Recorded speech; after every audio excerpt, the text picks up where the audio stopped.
Hi, Joe Smiles here. So I'm going to demonstrate what loads of people are doing. Probably got it from Jeff Nippard. Cable side lateral raise with their hand in the cable, so they're not grabbing anything, and they're thinking this is isolating the side delt of their shoulder when it's not, because there's no such thing as an isolation exercise. You're working your traps, your side delts, front delts, back delts, and also your tricep. Now follow me over here, because when we go here, the key thing is, once you grab something, watch what happens to my arm. The whole thing tightens up. And that's when you start activating more of your deltoids and your rotator cuff muscles. And also don't do them sitting side lateral raises, because as a drug-free person, you're trying to isolate things even more, and you've really got to use a bit of momentum to get your delts to grow. So you do them like this.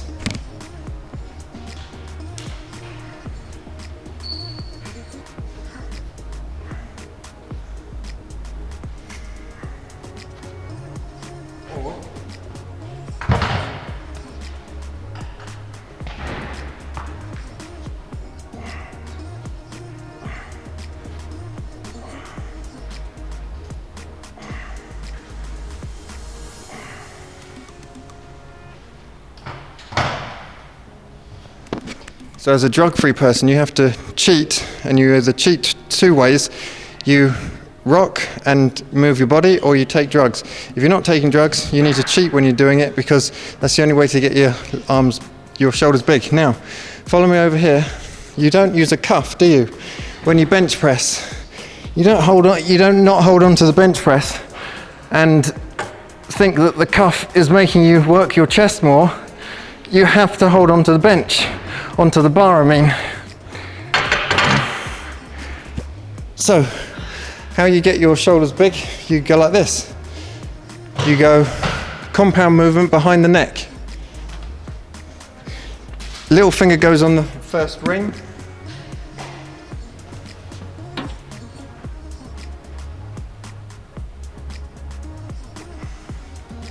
Right behind me, John.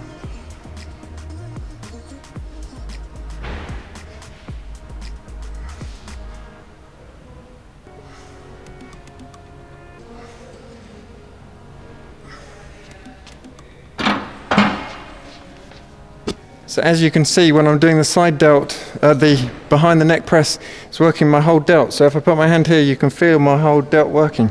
That's how you get big delts. You don't do them doing side lateral raises. So when you're doing your side lateral raises, you're never really isolating the side delts. So stop thinking that you're isolating them. What you're doing is you're working the entire delts, just a bit more of the side delts, and you're working the upper trapezius and some of the tricep, because as you come out to the side, look, the tricep activates. So you've got to stop thinking that it's movement. You're also working the rotator cuff muscles underneath the deltoid. So they're holding the head of the humerus in position in the shoulder joint. So the rotator cuff muscle that gets worked the most with side lateral raises is the supraspinatus muscle with abduction. So it originates in this part of the shoulder blade, the supraspinous fossa. And the fossa means an indentation in Latin, or dent, and it's supraspinatus. So supra means on top of the shoulder blade, and spinous means the spinous process, the spine of the scapula, which is this part here. So it runs under here, it goes underneath the acromion, which is this part of your shoulder blade, through the subacromial space, and it attaches to this superior facet on the greater tubercle of the humerus, this bumpy part here. So the supraspinatus works in especially 30 degrees of abduction, but it works all the way to 90 and above, and it also works in overhead pressing and horizontal pressing. So it works the whole time.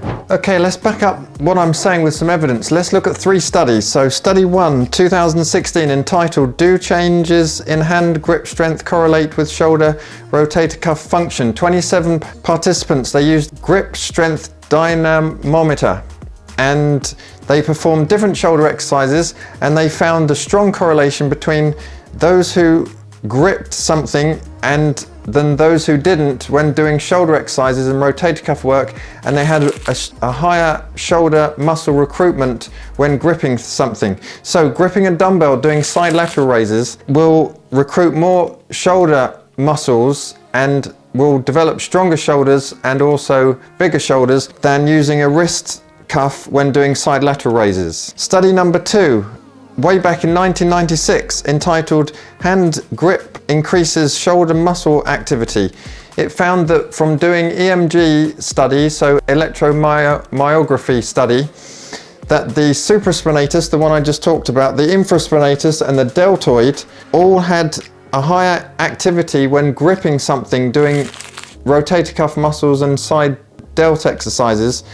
So again, stop using a wrist cuff when doing side lateral raises. Grip something, because when you grip something, everything tightens up. See how everything tightens up? And you activate more of your delts and they'll get bigger and stronger. Finally, study 3, 2022, entitled Hand Grip Strength Exercises Modulate Shoulder Pain, Function and Strength of Rotator Cuff Muscles of Patients with Primary Subacromial Impingement Syndrome.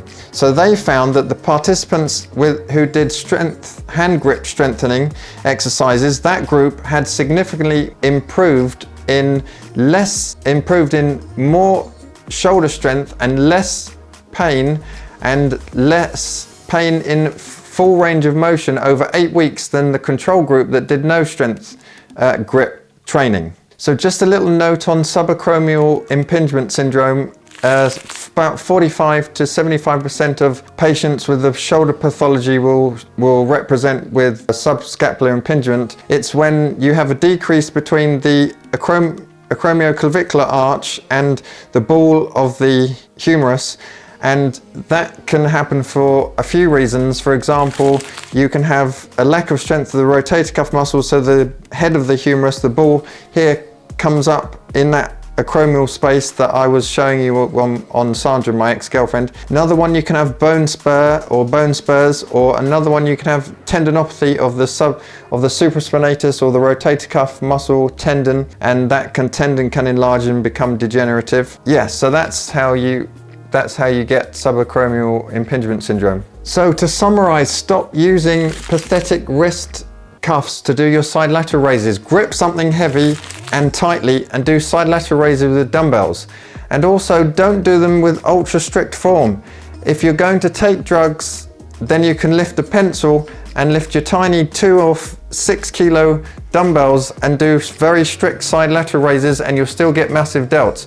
For a drug-free person like me, I cannot lift tiny 2 and 6 kilo dumbbells and get big strong delts because I don't take drugs, so I have to use a bit of momentum and use heavier weights. So you've got 2 options: either cheat your side lateral raises drug-free, or stay really completely still as a statue and do side lateral raises with little pencils and you get big side delts.